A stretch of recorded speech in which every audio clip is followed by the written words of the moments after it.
Dicen que en el pueblo de San Elías hubo una familia que desapareció por completo una noche.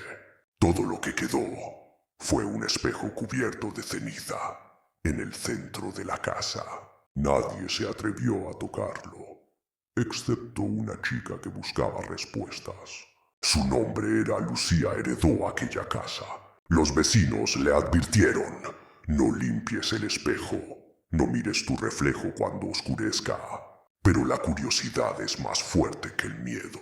Esa noche, con una linterna en mano, Lucía se acercó, sopló la capa de polvo y detrás del vidrio vio algo imposible. Su reflejo. Sonreía, pero ella no. El reflejo comenzó a moverse solo. Le susurraba su nombre desde adentro. Lucía, libérame.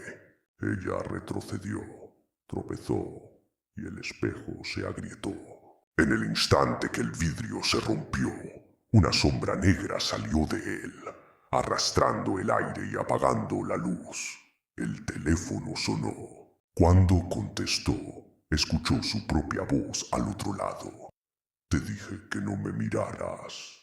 Lucía corrió hacia la puerta, pero no se abría. El reflejo seguía observándola desde los pedazos del espejo roto. Cada fragmento mostraba una versión diferente de ella. Una riendo, otra llorando y una más, sin ojos. De pronto, una de las lucías del reflejo salió del vidrio, goteando ceniza, y la tomó del cuello. Ahora tú eres el reflejo, susurró. Al día siguiente, los vecinos encontraron el espejo limpio, brillante, y dentro de él se veía a Lucía golpeando el cristal, mientras otra versión suya caminaba libre por la casa.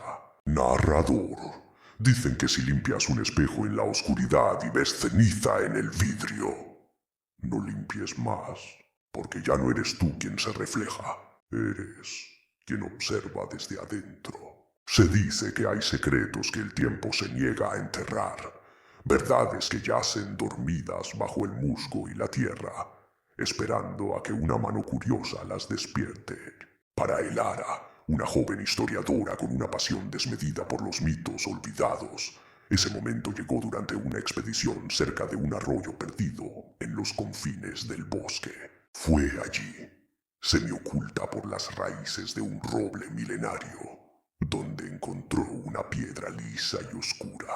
Grabado en su superficie había un intrincado símbolo en espiral, un nudo sin fin que parecía pulsar con una energía extraña, casi viva. Al rozarla con la punta de los dedos, sintió un escalofrío recorrerle la espina dorsal, una vibración sutil que parecía susurrarle historias de tiempos inmemoriales. No sabía que ese simple gesto había sellado su destino, despertando un eco de magia y dolor que había permanecido latente durante siglos. Impulsada por una curiosidad que rayaba en la obsesión, Elara se sumergió en antiguos manuscritos y textos prohibidos. Fue en un códice polvoriento donde encontró la leyenda del vínculo roto.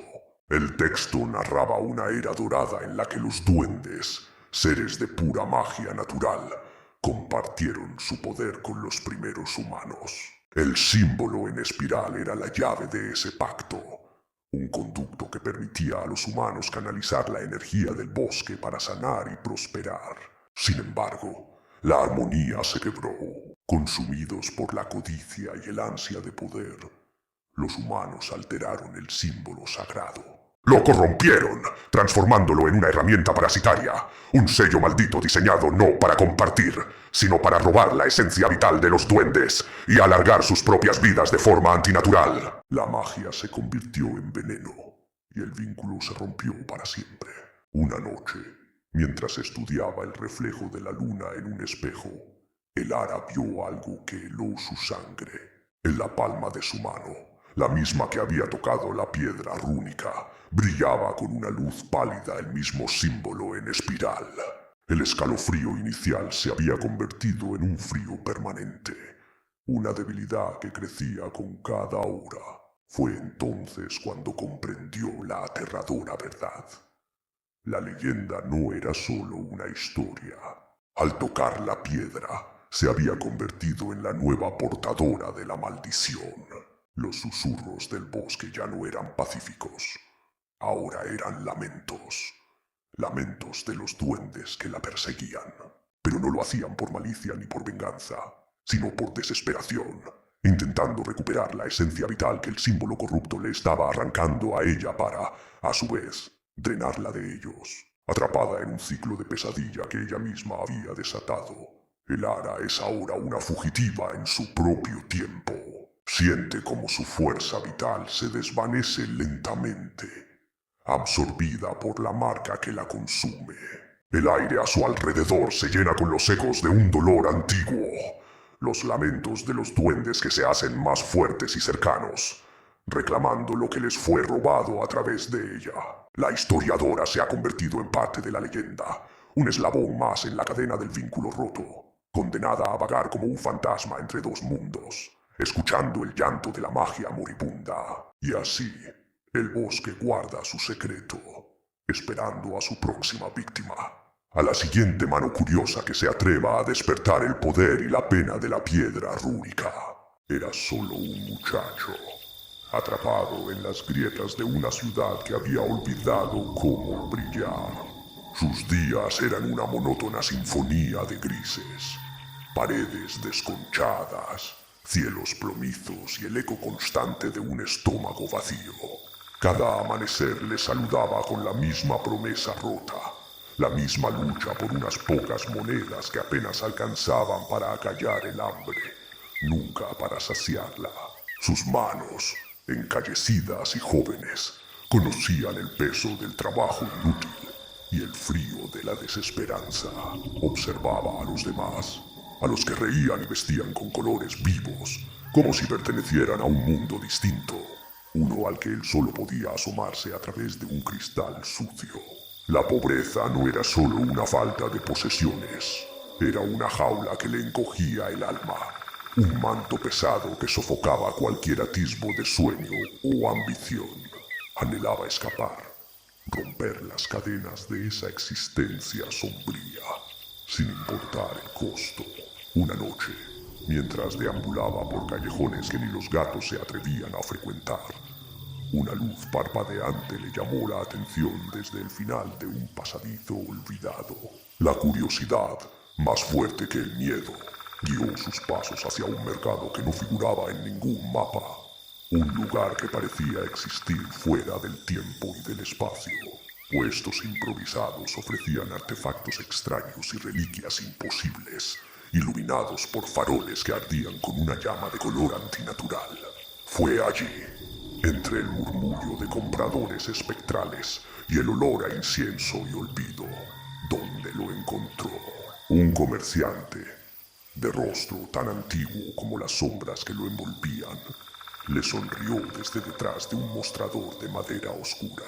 Sus ojos, dos pozos de negrura insondable, parecieron leer el deseo más profundo del joven. Sin mediar palabra, el comerciante le presentó un contrato grabado en un pergamino que parecía hecho de piel humana. La oferta era sencilla, directa y tentadora. Toda la riqueza que pudiera imaginar a cambio de algo que el joven consideraba insignificante, algo intangible, su alma. Con la mano temblorosa por la emoción y la desesperación, firmó. La transformación fue instantánea y abrumadora. De la noche a la mañana, el joven se vio envuelto en sedas y oro. Vivía en una mansión cuyos salones eran tan vastos como sus antiguas carencias, y su nombre era susurrado con reverencia en los círculos más exclusivos. Pero con la misma rapidez con que llegó la fortuna, comenzaron las pesadillas. Al cerrar los ojos, ya no encontraba descanso, sino visiones grotescas que se retorcían en la oscuridad.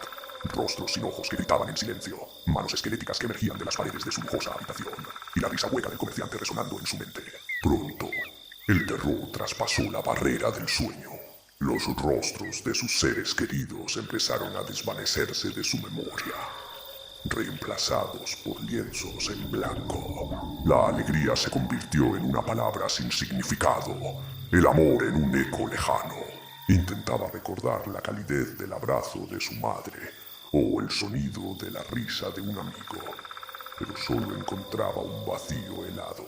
Era un espectador de su propia opulencia, un fantasma en su palacio. Ahora se sienta en un trono dorado, rodeado de tesoros que podrían comprar naciones enteras. La luz del sol se filtra a través de ventanales de cristal, bañando en oro las montañas de monedas y las joyas que se apilan a su alrededor. Pero para él, todo es gris, igual que los muros de su antigua vida. No hay calor en el oro, ni consuelo en la seda. Está completamente solo, prisionero en una jaula dorada mucho más cruel que la de la pobreza. Cada reflejo en las superficies pulidas le devuelve la imagen de un extraño, un cascarón vacío con ojos que ya no recuerdan cómo llorar. Había vendido su alma por un mundo de colores, solo para descubrir que se había vuelto ciego a todos ellos. En el silencio ensordecedor de su riqueza, comprende la terrible verdad de su pacto. El verdadero precio no fue su alma, sino todo lo que la hacía humana. La reja de hierro forjado rechinó con un lamento metálico al ceder ante mi empuje.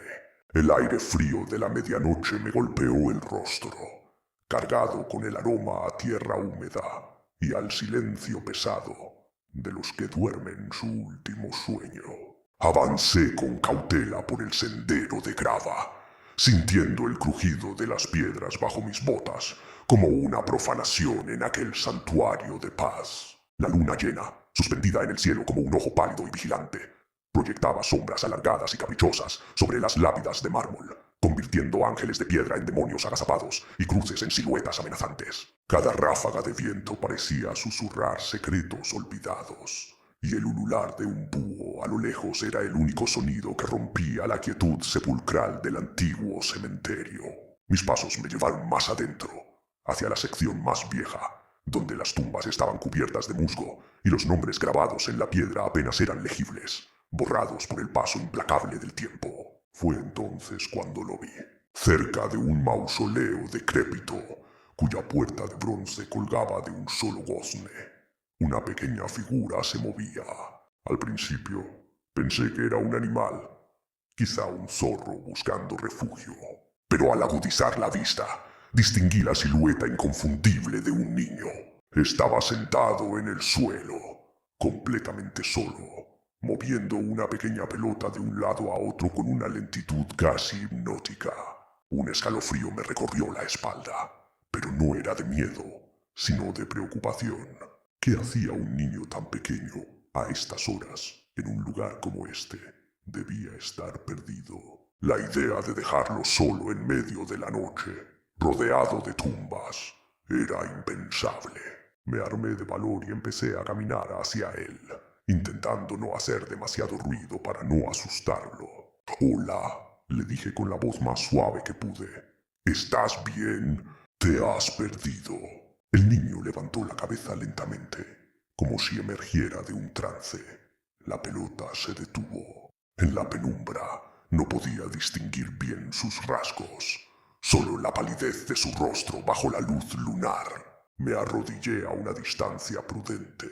«No te preocupes, no voy a hacerte daño», continué, intentando sonar tranquilizador. «¿Dónde están tus padres?» Justo en ese momento, una nube se apartó por completo, y el resplandor de la luna llena iluminó su cara con una claridad brutal. No tenía ojos, solo dos cuencas oscuras y vacías que parecían absorber toda la luz. Su piel era traslúcida, casi azulada, y a través de ella podía ver el vago contorno de los huesos de su cráneo. Sus labios, finos y pálidos, se separaron para formar una sonrisa que no llegó a sus cuencas vacías. Un grito ahogado se formó en mi garganta, un nudo de puro terror que me paralizó por un instante. Mi cerebro se negaba a procesar lo que estaba viendo. Me puse en pie de un salto, tropezando hacia atrás, y sin pensarlo 2 veces me di la vuelta y eché a correr. El pánico me inundó. Mis piernas se movían por instinto, llevándome a toda velocidad por los estrechos pasillos entre las lápidas. El sonido de mi propia respiración jadeante llenaba mis oídos, mezclado con los latidos desenfrenados de mi corazón. No me atreví a mirar atrás, pero no necesitaba hacerlo. Una voz infantil, dulce y terriblemente clara, me siguió a través de la noche, resonando entre las tumbas como un eco imposible. Flotaba en el aire, superponiéndose al sonido de mis pasos desesperados. Jugamos, susurraba la voz, una y otra vez, cada vez más cerca, cada vez más insistente. Jugamos, corrí sin rumbo, tropezando con las raíces que se alzaban del suelo como garras, sintiendo el aliento helado de la muerte en mi nuca. Jugamos. La voz estaba justo detrás de mí, en mi oído, dentro de mi cabeza. Y entonces todo se volvió negro, en las sinuosas y olvidadas callejuelas de una ciudad anónima, donde las sombras se alargan y los ecos del pasado aún resuenan. Un joven llamado Liam se topó con una tienda de antigüedades tan oscura y polvorienta que parecía exhalar el aliento de siglos. Sus ojos, curiosos y ávidos de lo insólito, se posaron sobre un objeto peculiar en una estantería abarrotada. Un diminuto duende, con un traje verde esmeralda y una barba roja como el fuego, atrapado dentro de un frasco de cristal. El anciano vendedor, un hombre con la piel como un pergamino arrugado, le advirtió con voz ronca que no todo lo que brilla es oro. Sin embargo, Liam, seducido por el misterio, ignoró el consejo y compró el frasco, sellando sin saberlo su propio destino. De vuelta en la soledad de su apartamento, el aire se cargó de una tensión palpable. Liam colocó el frasco sobre su mesa de centro, sus dedos rozando el frío cristal. Justo cuando se disponía a desenroscar la tapa, un susurro antiguo, casi inaudible, se deslizó por la habitación como una brisa helada. La medianoche libera la oscuridad. La voz parecía provenir de todas partes y de ninguna a la vez. Una advertencia nacida de la propia penumbra. Haciendo caso omiso a la premonición que le erizaba la piel, Liam giró la tapa. Con un suave estallido, el duende Finian saltó fuera, estirando sus diminutos miembros. Con una sonrisa taimada que no llegaba a sus ojos brillantes, le prometió a su libertador la concesión de 3 deseos. Un regalo envenenado disfrazado de fortuna. El hambre roía el estómago de Liam, y su primer pensamiento fue impulsivo y voraz. «Deseo comida infinita», exclamó, imaginando festines interminables. Pero antes de que las palabras abandonaran por completo sus labios, otro susurro resonó, más claro y amenazante que el anterior. La codicia devora al insaciable. Liam lo descartó como un truco de su mente. Al instante, montañas de manjares aparecieron, llenando cada superficie de su hogar. Pero su alegría fue efímera. La comida comenzó a pudrirse al instante. Un festín de moho y descomposición que llenó el aire de un hedor nauseabundo. Frustrado y asqueado, su segundo deseo nació de la desesperación. Deseo no tener que volver a limpiar este desastre. Un tercer susurro, cargado de una sabiduría cruel, le advirtió: la pereza construye tu propia prisión. En lugar de desaparecer, el caos se solidificó. Los restos de comida podrida y la basura se adhirieron a las paredes y al techo, transformando su apartamento en una cueva grotesca y pegajosa. Angustiado, atrapado en una pesadilla que él mismo había creado, Liam gritó su último y desesperado deseo: Deseo que todo vuelva a la normalidad. Finian, cuyo rostro ahora reflejaba una malicia pura, torció sus palabras con una precisión diabólica. Como desees, siseó. El cuerpo de Liam se sintió pesado, inerte. Una fuerza invisible lo empujó hacia su sofá, fusionándolo con la tapicería desgastada hasta que quedó completamente inmovilizado. Una estatua viviente en su propia prisión de desorden y decadencia. La escena final se desvanece en la penumbra. Liam, con los ojos abiertos de par en par por el horror, permanece petrificado en su oscuro y sucio apartamento. Un espectador impotente de su propia ruina. Sobre una estantería, Finian, ahora el indiscutible dueño del lugar, se sienta con las piernas cruzadas. Una risa suave y metálica escapa de sus labios mientras hace girar lentamente una brillante moneda de oro entre sus dedos.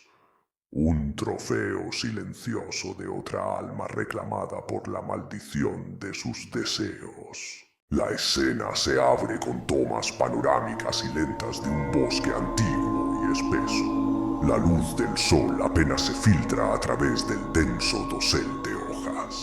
El aire está quieto, pesado, y el único sonido perceptible es el suave murmullo del viento que mece las copas de los árboles más altos, y el crujido ocasional de las hojas secas bajo un peso invisible. La cámara se desliza sobre un manto de musgo verde oscuro que cubre el suelo, y las raíces expuestas de árboles centenarios, creando una sensación de soledad y aislamiento profundo. Es un lugar donde el tiempo parece haberse detenido, un santuario natural intacto por la mano del hombre. La quietud es casi absoluta, una calma que precede a algo desconocido. Cada toma resalta la majestuosidad y la indiferencia de la naturaleza, un mundo silencioso que guarda sus propios secretos. La cámara comienza un movimiento lento y deliberado, avanzando a ras de suelo a través de la densa maleza. El objetivo se enfoca en los pequeños detalles del bosque. Una telaraña cubierta de rocío, un hongo de aspecto extraño creciendo en la corteza de un árbol caído. Es en este momento cuando, de manera casi imperceptible, se empiezan a colar susurros débiles y distantes en la banda sonora. Al principio, son tan sutiles que podrían confundirse con el roce de las hojas o el zumbido de un insecto lejano. Sin embargo, a medida que la cámara avanza, los susurros se vuelven un poco más discernibles, aunque todavía ininteligibles. Parecen provenir de todas partes y de ninguna a la vez, mezclándose con los sonidos naturales del bosque de una manera inquietante. Son ecos fantasmales que rompen la paz inicial, sugiriendo que no estamos solos en esta inmensidad verde. El movimiento de la cámara se vuelve más errático y rápido. Los susurros ganan en intensidad y claridad, transformándose de murmullos lejanos en voces definidas que parecen hablar justo al oído del espectador. Ahora se pueden distinguir palabras sueltas, fragmentos de frases sin sentido aparente, pero cargadas de una angustia palpable.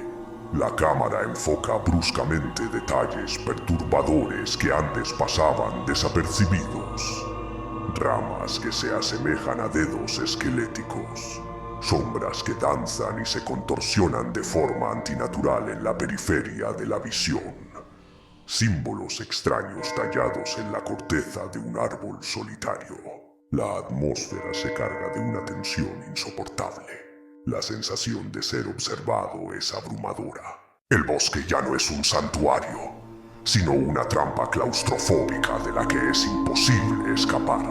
El sonido se vuelve un torbellino de voces superpuestas, cada vez más desesperadas. De repente, Un silencio absoluto en este estren cae sobre el bosque. Todos los sonidos, tanto los naturales como los susurros, se desvanecen por completo, creando un vacío auditivo ensordecedor y opresivo. La cámara se detiene, enfocando un punto fijo en la oscuridad que se forma entre dos árboles enormes. El silencio se prolonga durante varios segundos, estirando los nervios al límite. Justo cuando la tensión parece a punto de romperse, un último susurro, increíblemente fuerte, nítido y cercano, pronuncia una única palabra directamente en el micrófono: vete. Inmediatamente después, la imagen se corta bruscamente y la pantalla se funde a un negro total, dejando al espectador en un silencio tan profundo y aterrador como el que acababa de presenciar. No puedo creer que cayera en la trampa de Leo. Una noche de cine tranquila en un lugar con ambiente, dijo. Y yo, como una tonta, le creí. La casa era imponente. Polvo por todas partes. Retratos con ojos que parecían seguirte. Cliché, ¿verdad? Eso pensé yo. Vamos, Clara, será divertido, insistió. La diversión empezó cuando las luces parpadearon. Un clásico. Rodé los ojos, aunque mi corazón ya empezaba a galopar. Leo, esto no tiene gracia, dije al aire. Silencio. Luego, un susurro gélido justo en mi oído. Clara. Pegué un brinco. Sabía que era él, escondido en algún armario, probablemente riéndose a carcajadas con algún aparato. Los objetos empezaron a moverse. Un libro cayó de una estantería.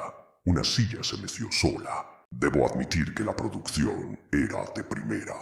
Vale, ya ganaste, sal de donde estés, grité. Mi voz temblaba un poco. La puerta del salón se cerró con una violencia que hizo temblar las paredes. Eso ya no parecía obra de Leo. El aire se volvió helado, de repente, como si alguien hubiera abierto la puerta de un congelador gigante. Y entonces lo vi, al final del pasillo. Una figura translúcida empezó a materializarse. No era la silueta de Leo con una sábana. Era un hombre, o lo que quedaba de él, con ropa de otra época, un chaleco y un bigote ridículo. Pero lo más extraño no era su apariencia fantasmal, sino su expresión. Estaba sonriendo, como si estuviera a punto de contar el mejor chiste del mundo. Me quedé paralizada, incapaz de gritar. El fantasma me miró, me guiñó un ojo y luego se deslizó a través de la pared. Un segundo después, un grito agudo y muy poco masculino resonó por toda la casa. Era Leo. Corrí hacia el sonido y lo encontré pálido como un muerto, señalando a una pared. ¡Lo viste!, tartamudeó. El fantasma apareció de nuevo, esta vez flotando sobre Leo y haciendo caras divertidas. No pude más. El miedo se mezcló con lo absurdo de la situación y solté una carcajada. Leo y yo salimos corriendo de esa casa a toda velocidad, perseguidos por la risa etérea de nuestro nuevo amigo espectral. Supongo que esa noche aprendimos una valiosa lección. Si vas a hacer una broma de fantasmas, asegúrate de que no haya uno real que quiera unirse a la fiesta. Este relato me la contó mi abuela cuando yo era niño. La verdad me dio mucho miedo porque mi abuela para mí es símbolo de verdad y de sabiduría. Le creo profundamente. Dice que cuando era niña vivió en Montemorelos, Nuevo León. Había muchas comunidades pequeñas, en las cuales en esos tiempos se escuchaban relatos muy perturbadores. Ella vivía junto con sus papás, mis bisabuelos, en un pequeño rancho, donde tenían sus siembras para cuidarlas durante las noches porque siempre pasaban cosas extrañas. Cerca del rancho pasaba el río, y a un costado del río vivía una amiga de mi bisabuela. Ella era una joven de escasos 17 o 18 años, recién casada. La chica estaba embarazada. Era muy amable y muy activa. Trabajaba haciendo tortillas para después venderlas. A veces mi bisabuela la visitaba para ayudarla mientras conversaban. Pasando el tiempo, nació el bebé de la muchacha. Era un varón muy fuerte por tanta leche que consumía. Como al mes, mi bisabuela y mi abuela fueron por tortillas con la muchacha. Pero al tocarles la puerta nadie les abría. Solo escuchaban el llanto del bebé. Mi bisabuela, preocupada, se asomó por la puerta y vio a la muchacha dormida con el bebé llorando junto a ella. La despertaron y ella, profundamente agotada, se levantó de la cama y se puso a trabajar. «¿Qué te pasó, muchacha?», le preguntó mi bisabuela. Ella le respondió: «No sé, el niño me cansa mucho cuando come». Así pasaron los días, y la muchacha se veía cada vez más cansada, demacrada. Pero el mayor problema era que el bebé se había puesto muy delgadito. Parecía como si estuviera enfermo, y no paraba de llorar. El esposo de ella cada vez se preocupaba más, así que decidió no ir a trabajar por un día, para quedarse atendiendo a su esposa y al bebé. En la mañana se levantó desde temprano para darle de comer a los animales. Mientras estaba afuera, escuchó al bebé que estaba comenzando a llorar, y al mismo tiempo la voz de su esposa, que le decía para calmarlo: «Ya, ya». Después hubo un silencio y el señor siguió trabajando. Pasó un pequeño rato, cuando de pronto escuchó caer una jarra de agua al piso, que tenían al borde de la cama, y fue a ver. Pero al llegar lo que encontró lo dejó perplejo. Contó el señor que había una pitón gorda enrollada en la cama. La pitón le chupaba la leche a su esposa mientras dormía como sedada por su veneno.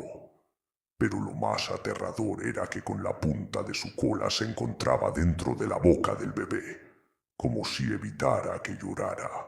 El aterrado por ver la espeluznante escena, tomó un machete y la serpiente volteó a verlo con una expresión de susto, e intentó huir, pero dice que estaba tan gorda que no se podía ni mover, así que el hombre acabó con ella de una sola vez.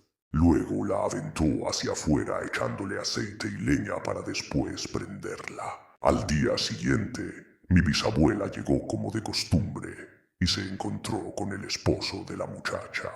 Le contó lo sucedido, y cuando le enseñó las cenizas a mi bisabuela, encontraron huesos que parecían ser de una persona. Dijeron que la víbora en realidad había sido un nahual. Mi abuela siempre lo creyó, porque dice que por ese río siempre han vivido criaturas extrañas sin buenas intenciones. El asfalto de la ciudad era el reino de Julián, un joven cuya arrogancia era tan palpable como el smog matutino. Cada día, su rutina lo llevaba por la misma calle, un desfile de desdén donde sus ojos pasaban por encima de todo y de todos.